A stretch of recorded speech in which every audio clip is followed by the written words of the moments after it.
Hola y bienvenidos sean a Smart Governance Talks, un podcast de Smart Governance Lab. Este será un espacio en donde analizaremos las tendencias que hacen que una empresa prospere a lo largo del tiempo. Este podcast lo estamos grabando en Vertizen. Les dejaremos la liga en la descripción de este episodio. Bienvenidos sean. El día de hoy me acompaña Andrés Alcántara, que es director del área de control e información en el IPADE y también uno de nuestros consejeros independientes.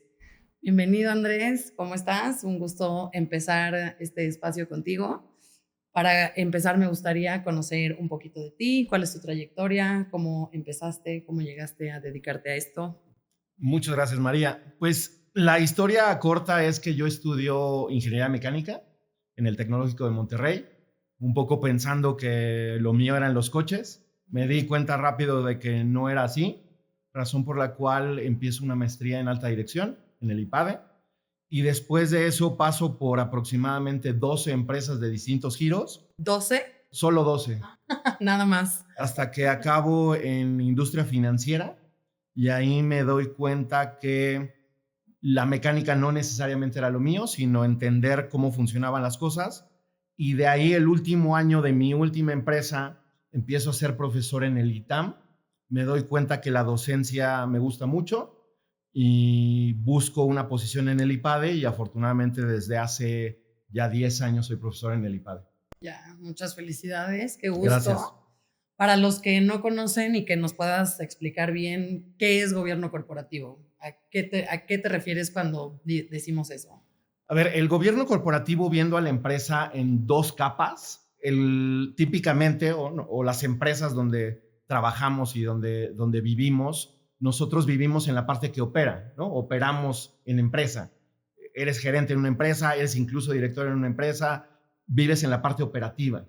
Gobierno corporativo es una capa, no quiero decirlo así, pero es una capa que está por arriba de la operación, que se dedica a que todo lo que tenga que pasar en la empresa pase de la mejor manera, no solo en el día a día, sino pensando en el largo plazo de la empresa.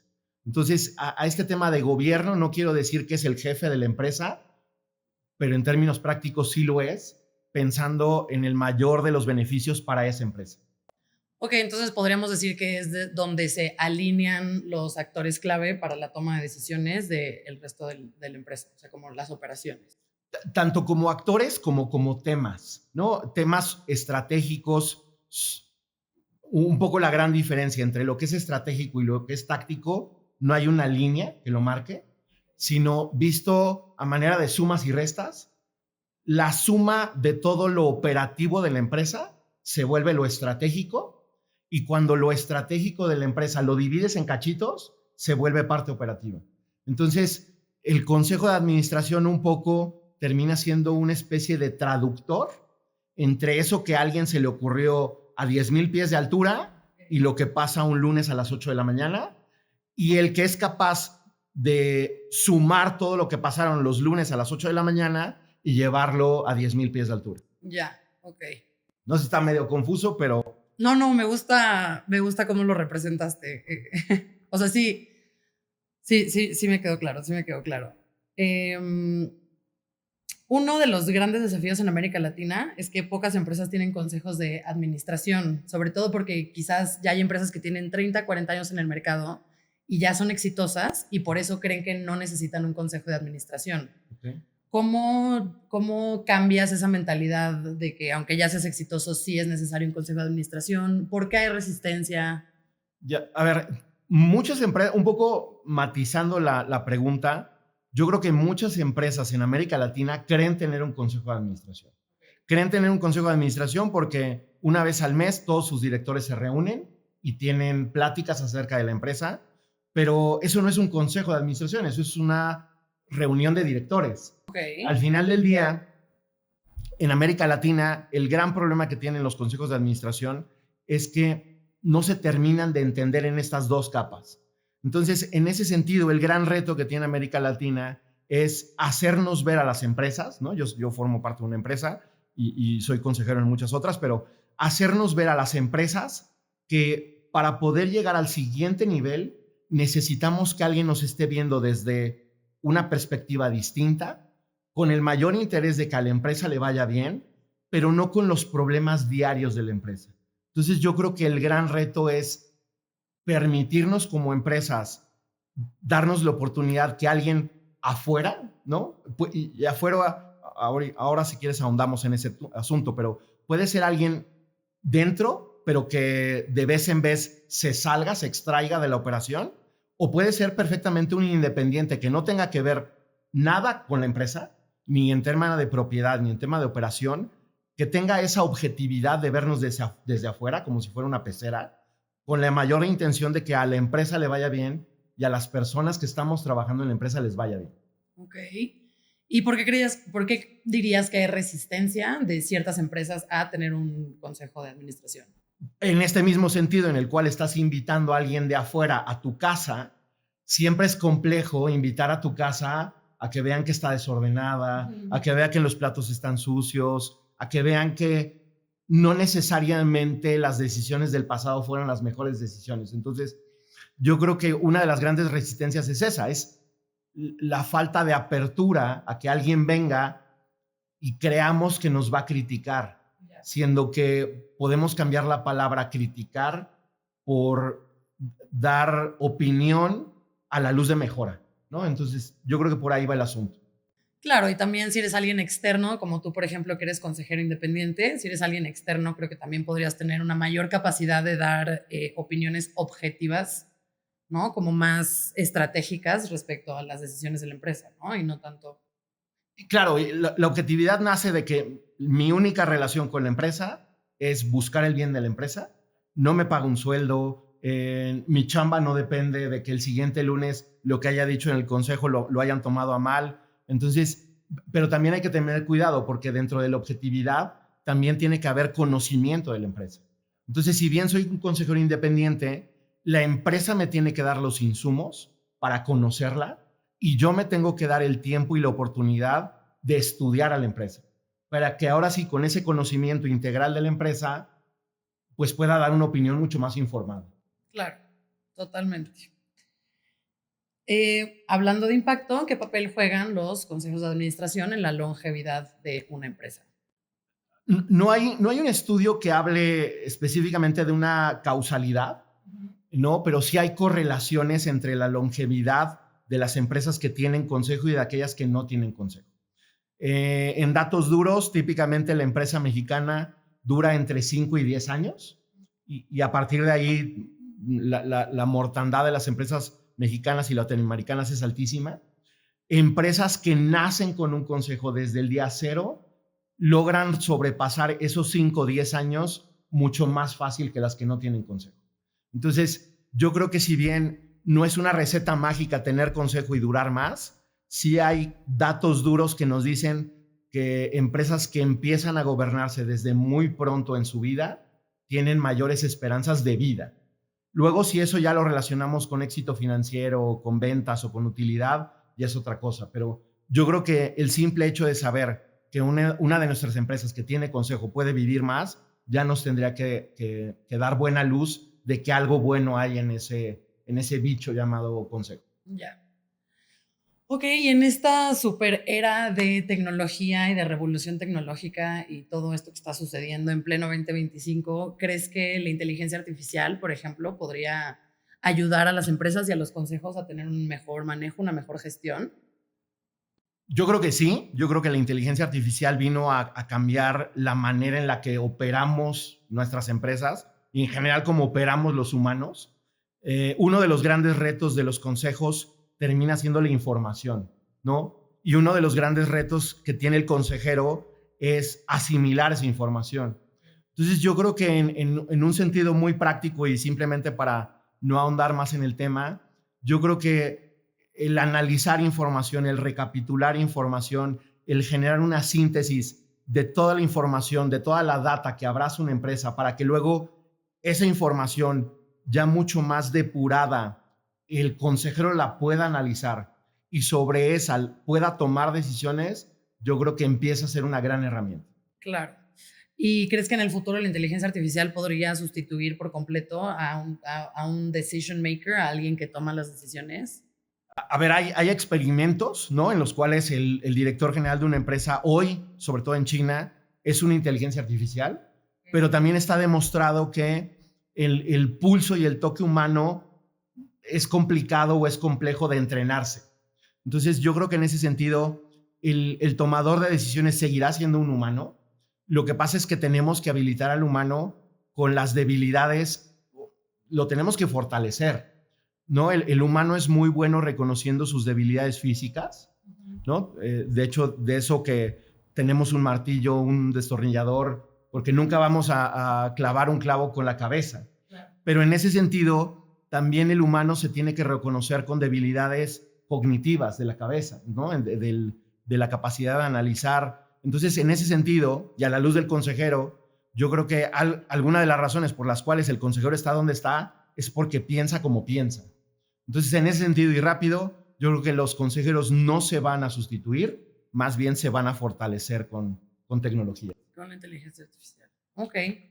En estos grandes riesgos de la inteligencia artificial, de seguridad, de gobernanza, etcétera, etcétera, ¿cuáles crees que sean los principales retos en la adopción de este tipo de tecnologías en las empresas?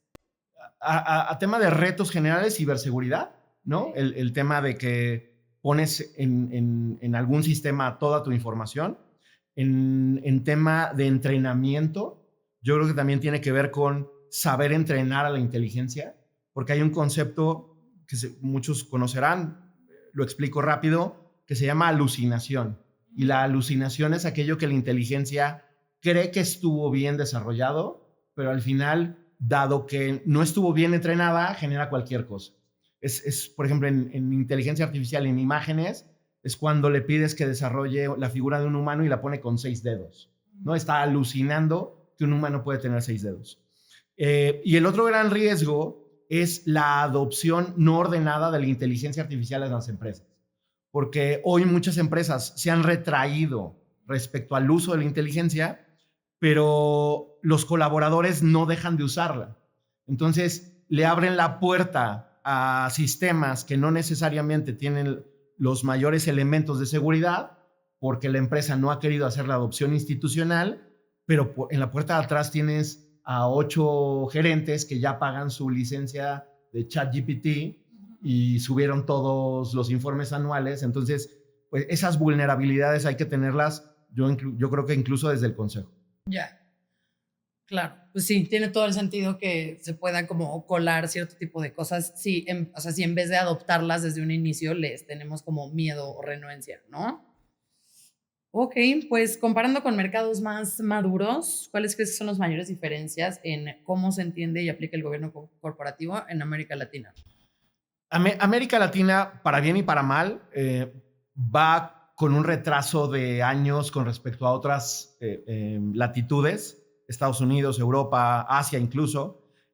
Uno de los grandes retos tiene que ver con el tema de volverlo institucional, ¿no? Consejos de administración formales, consejos de administración con reglas, consejos de administración que se vuelvan decisores de las empresas, ¿no? En Estados Unidos, sobre todo, que es los datos que tengo, ya hay una madurez, ¿no? En el diseño, en la consolidación, en la construcción de agenda, en la preocupación de la diversidad, en muchas vertientes y variables. Entonces, yo creo que el gran reto de América Latina es en poco tiempo darse cuenta que el Consejo de Administración no es negociable. Es negociable, pues, pero ayuda más de lo que puede llegar a entorpecer. Entonces, que nos demos cuenta que nos necesitamos meter en institucionalizar nuestras empresas, pero hacerlo de una manera muy profesional y hacerlo de una manera, yo creo que no negociable. Ok. ¿Y cómo crees que impactarán más estas tendencias emergentes en el mercado en los próximos años? Yo creo que a manera de tendencias y un poquito regresándome, el tema de que los consejos se empiecen a preocupar por cómo vemos el futuro, el tema de que los consejos se empiecen a preocupar por temas de diversidad, por temas ambientales, por temas de sustentabilidad, pues nada, ¿no? Son temas que no necesariamente están en las agendas, precisamente porque los consejos y las empresas que no tienen consejo viven en la operación. Entonces, en la medida en la cual sigamos viviendo en la operación del día a día y no seamos capaces de abstraernos. Como de extrapolar, diría. Sí, hay una frase que me gusta mucho.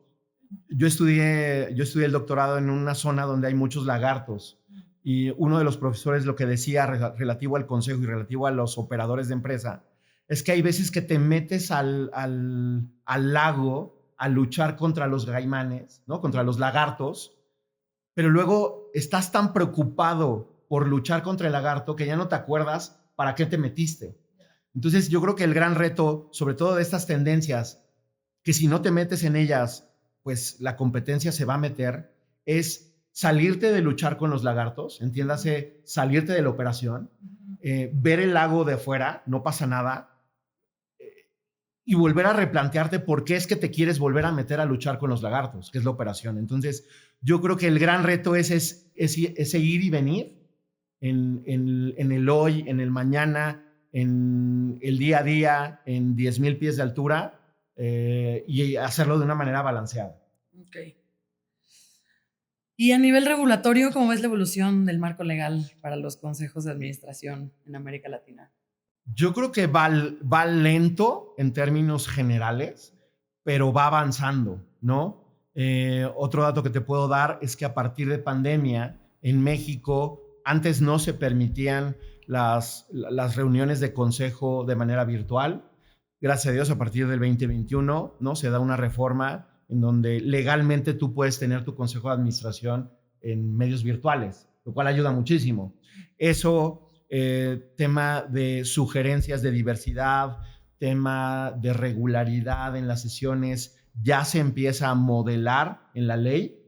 Regreso, mucho de lo que te estoy platicando está a nivel sugerencia, pero ya que esté a nivel sugerencia ya te habla acerca de una preocupación a nivel país y de que poco a poco pudiera ir saltando a ley y a regulación. Entonces, yo creo que si bien vamos lentos, va avanzando y tiene que ir en el mejor sentido de que le vaya mejor a la empresa. Claro. ¿Te acuerdas de alguna alguna diferencia muy clara de este tipo de leyes cuando tú empezaste el día de hoy?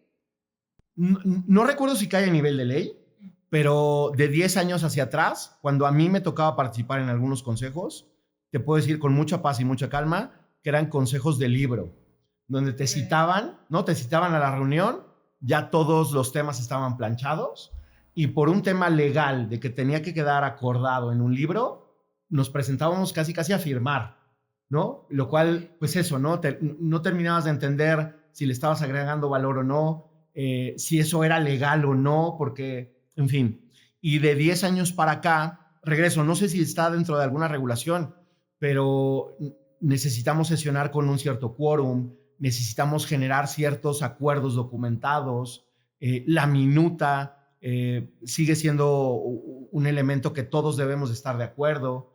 En fin, yo creo que sí he visto cambios, ¿no? No necesariamente a nivel legal, pero sí a nivel operación, en donde cada vez nos estamos tomando más en serio a los consejos. Ya, qué bueno. ¿Y tienes alguna historia o anécdota que nos puedas contar respecto al impacto de un buen gobierno corporativo? ¿O algún caso específico, si se puede? Apoyando una empresa el año pasado, una empresa muy grande, muy diversificada.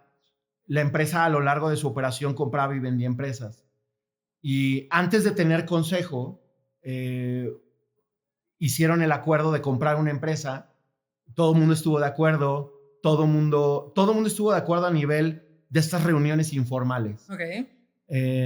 Un año después, uno de los socios mayoritarios preguntó quién había aceptado que sí. La compra. Y entonces todo el mundo se volteó y le dijeron... Y todos así. Ajá, no. Es que le dijeron y le recordaron, es que usted lo dijo. O sea, usted aceptó. Y entonces el gran tema es que el usted lo aceptó ya fue a nivel consejo, donde toda la protocolización, toda la documentación, toda la firma de acuerdos, toda la votación ya estaba a nivel, en ese caso, de un sistema, aunque puede vivir en papel, ¿no? Pero allí estaba en un sistema. El tema es que cuando se compró la empresa hace año y medio, todo era en un acuerdo, en un post-it, en un correo. No. Y entonces es ahí donde él mismo se dio cuenta que estaban haciendo las cosas. A ver, a la empresa le va muy bien, pero no puede ser que no te acuerdes que compraste una empresa, ¿no? Entonces, esa anécdota la tengo muy, muy clavada porque es el contraejemplo, ¿no?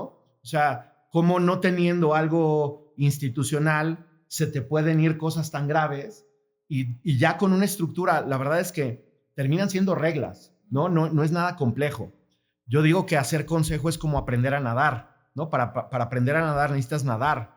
Para hacer consejo necesitas hacer consejos, ¿no? Entonces yo creo que ese es un buen ejemplo de cómo, pues nada, ¿no? No teniéndolo te pueden pasar cosas que no deseabas. Claro, sobre todo la compra de una empresa. O sea, Digo, como algo tan grande como la compra de una empresa que se haya quedado como al aire en lo que dices, el post-it, el no sé qué, eso está muy interesante. Oye, si una empresa nos está escuchando y no tiene un consejo de administración, ¿por dónde les recomendarías empezar? yo creo que lo primero es hacerse un diagnóstico como empresa, identificar sus puntos débiles y una vez identificando su punto débil, tratar de encontrar algún experto que los pueda apoyar en ese punto débil, ¿no? Y me voy a la definición más básica de un consejo, que a ese experto al que ya lo identificaste para que te ayude en la parte débil, le estás pidiendo un consejo. Entonces, en ese momento, de manera muy emergente y de manera muy salvaje, ya tienes un consejo, ¿no? Luego, lo otro que hay que hacer es repetirlo, ¿no? Es repetirlo estructurado, generando información, documentando las decisiones, viendo qué impacto tuvieron esas decisiones. Y un poco me regreso, para aprender a nadar hay que nadar y para aprender a hacer consejo hay que hacer consejo, ¿no? Entonces, si les puedo recomendar algo es identifiquen un punto débil, identifiquen un experto, tráiganselo a que les den consejo y eso itérenlo hasta que se sientan cómodos con ello. Ya. ¿Y algún mensaje que te gustaría que la audiencia se llevara sobre el gobierno corporativo? Yo creo que con algo que me iría muy tranquilo es que cualquier empresa o cualquier persona que tomara la decisión de si incorporar o no un consejo, eso, ¿no? Se diera a la tarea de investigar uno qué es, cuáles son sus mínimos y probar, ¿no? Yo creo que con eso me voy tranquilo. Ok. Y si alguna empresa, empresario, startup nos está escuchando y se quiere poner en contacto contigo, ¿cómo pueden contactarte? ¿Cómo pueden hablar contigo? Bueno, en LinkedIn aparezco como Andrés Alcántara, ¿no? Profesor del IPADE. Y ahí yo creo que es la manera más fácil de comunicarse conmigo. Ok, perfecto. Pues muchas gracias, Andrés. ¿Algo más que quieras agregar respecto a esto? No, agradecerte el tiempo, agradecerte las preguntas y listo. Ok, muchas gracias. De nada. Muchas gracias por formar parte de este primer episodio de Smart Governance Talks de Smart Governance Lab. En este episodio aprendimos que un buen gobierno corporativo no es nada más un lujo, sino una necesidad para que todas las empresas prosperen. Muchísimas gracias, Andrés, por haber formado parte de esto. Y por favor, si te gustó este episodio, compártelo, mándaselo a tu amigo startupero, a tu amigo que lleva 30 años en una empresa y por favor contáctenos con cualquier duda o pregunta que les gustaría que viéramos en los próximos episodios. Muchas gracias y hasta luego.